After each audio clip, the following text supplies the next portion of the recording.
VEO3 của Google là một trong những AI rất là hot ở thời điểm hiện tại để mà tạo video anh chị. Mình đã có một cái video hướng dẫn về VEO3 rồi, nhưng mà một số anh chị khi mà sử dụng VEO3 thực tế thì gặp một số trường hợp và không thể nào tạo được ha. Thì trong video hôm nay Tuấn sẽ hướng dẫn cho anh chị cách để chúng ta giải quyết cái trường hợp đó để chúng ta có thể tạo được video trong VEO3 ha. Câu hỏi đầu tiên mà mình gặp được đó là khi mà mua bản Ultra rồi nhưng mà không tạo được chức năng video thì là như thế nào? Thì anh chị phải biết là ở trong VEO3 hiện tại chúng ta sẽ có hai bản, đó là bản Google Ultra. Đây là bản Ultra. Và một bản nữa là bản Gemini Pro hả chị? Như mình nói trong video trước thì bản Ultra này chúng ta sẽ có 12.600 credit để chúng ta tạo video. Một video như vậy thì nó mất 100 credit. Còn cái bản Pro thì chúng ta có khoảng đâu đó 1.000 credit anh chị. Và chúng ta sử dụng thì chúng ta sẽ sử dụng trong Gemini này. Đường link của hai phần này mình sẽ để dưới phần mô tả. Thì nó khác nhau như thế nào? Nếu như anh chị sử dụng trong Pro thì chúng ta phải sử dụng tiếng Anh ha, và gần như là chỉ có gói Ultra mới sử dụng được anh chị. Còn khi mà anh chị sử dụng ở trong Gemini thì gói Pro hoặc là gói Ultra thì chúng ta đều có thể sử dụng được ha. Nếu như anh chị sử dụng ở trong Flow anh chị bắt buộc phải chuyển VPN về Mỹ ha, và chúng ta bắt buộc phải có gói Ultra thì chúng ta mới sử dụng được. Rất là dễ hiểu anh chị.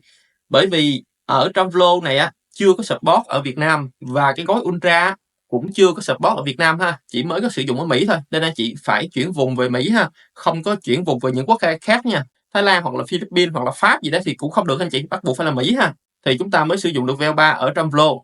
Còn một cách đơn giản hơn nữa đó là anh chị sử dụng ở trong Gemini ha, thì trong Gemini này chúng ta có thể sử dụng rất là thoải mái ha, gói Pro, gói Ultra gì chúng ta cũng có thể sử dụng được ha.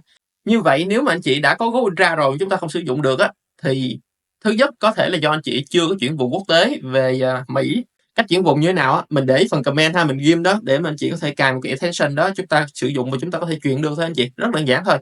Còn thứ hai nếu như chúng ta vẫn đã chuyển vùng rồi, chúng ta có gói Ultra rồi mà chúng ta vẫn không sử dụng được thì anh chị hãy thử vào trong Gemini ha, đăng nhập tài khoản đó và chúng ta có thể sử dụng được ha. Tiếp theo đó là câu hỏi mà đã có gói Pro rồi mà nó không hiển thị Reddit thì chúng ta sẽ sử dụng như thế nào? Thì gói Pro chúng ta chỉ có thể sử dụng ở trong Gemini như thế này, chứ không thể nào sử dụng trong Pro hết anh chị. Và ở trong Gemini như thế này mỗi ngày anh chị sẽ sử dụng được 5 video. Chúng ta có thể tạo được 5 video ha, trong một ngày trong 24 tiếng Còn trong Flow thì anh chị có thể tạo bao nhiêu cũng được, miễn hết Reddit là thôi. Như hồi nãy mình nói ở trong Flow này chúng ta sẽ có 12.600 Reddit ha, chúng ta sử dụng hết thì thôi. Còn ở trong Gemini nè anh chị có thể tạo và mỗi ngày nó sẽ cho anh chị tạo 5 lần ha. Khi chúng ta sử dụng hết thì chúng ta phải chờ hết anh chị. Câu hỏi thứ ba là tại sao sử dụng ở trên Flow mà nó lại không có âm thanh? Thì đây là một trong những câu hỏi rất là thường gặp anh chị. Ví dụ như những video như thế này mình đã tạo trong Flow nè, anh chị có thể nghe thử nè.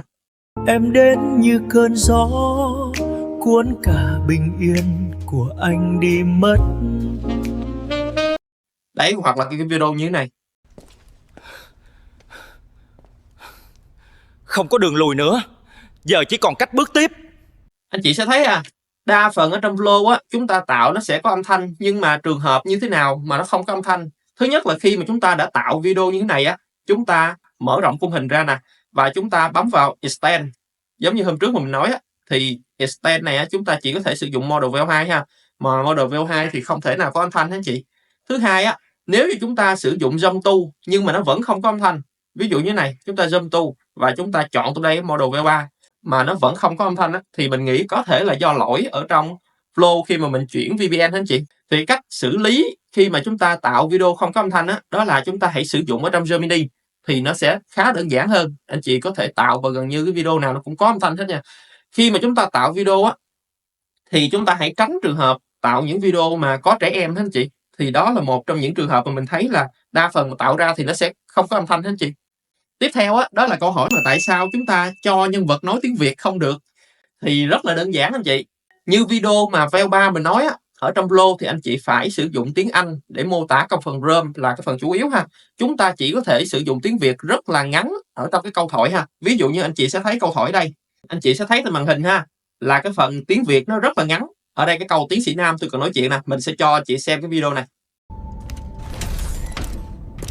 Tiến sĩ Nam, tôi cần nói chuyện. Anh chị sẽ thấy ha, đó là cái phần tiếng Việt chúng ta sử dụng trong đây nó rất là ngắn, đa phần phải là tiếng Anh ha, nếu như chúng ta sử dụng trong Flow.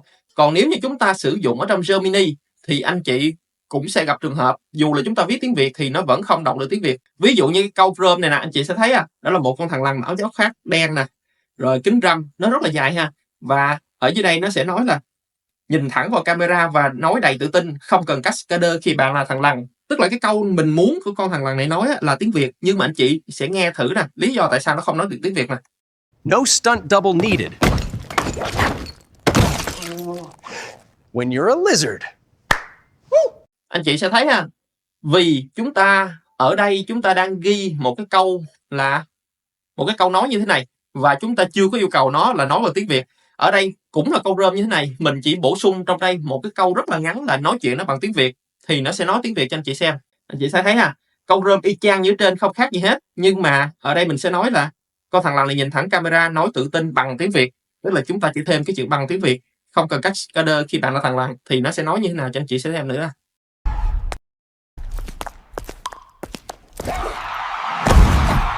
Không cần cascader khi bạn là thằn lằn.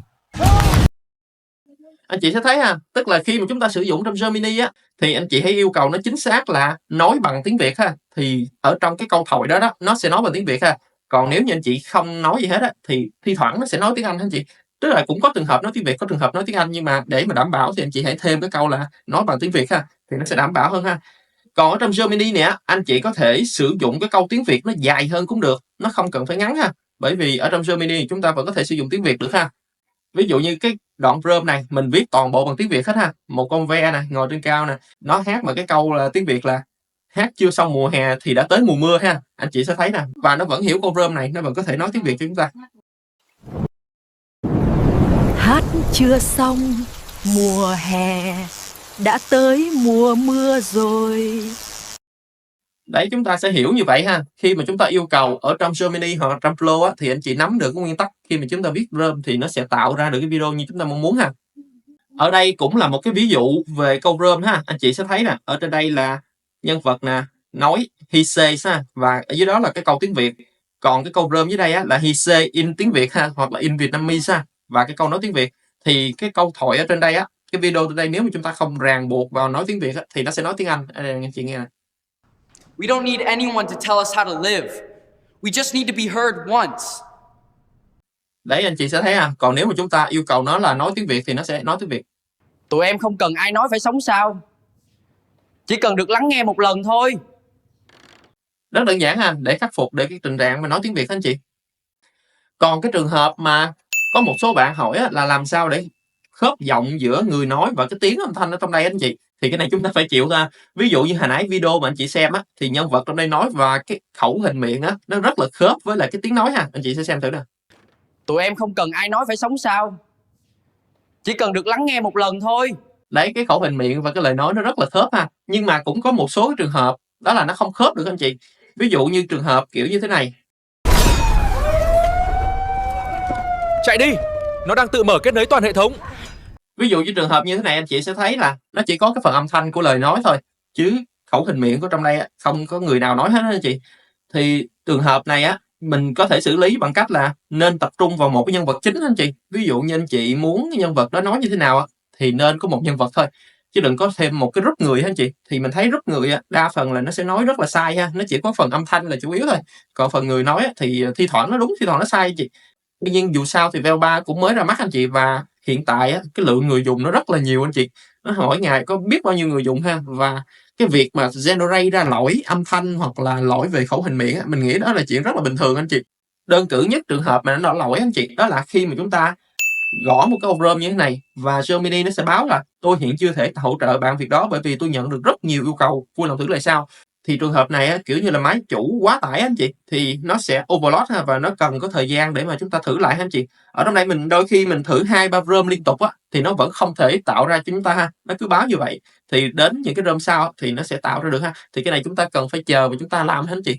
Ok anh chị, đó là một số lỗi mà mình thấy anh chị gặp thường nhất ở trong model Veo 3 này, một trong những công cụ AI rất là mạnh của Google để chúng ta tạo video Nếu như anh chị mà gặp những cái lỗi khác thì anh chị hãy comment dưới cái phần lỗi của anh chị như thế nào mình sẽ tìm hiểu, mình hỗ trợ anh chị Nếu như anh chị thấy video này hay, anh chị cho mình một like, một subscribe nhé. Và chúng ta sẽ hẹn gặp lại trong các video lần tới channel Nghề Công Sở.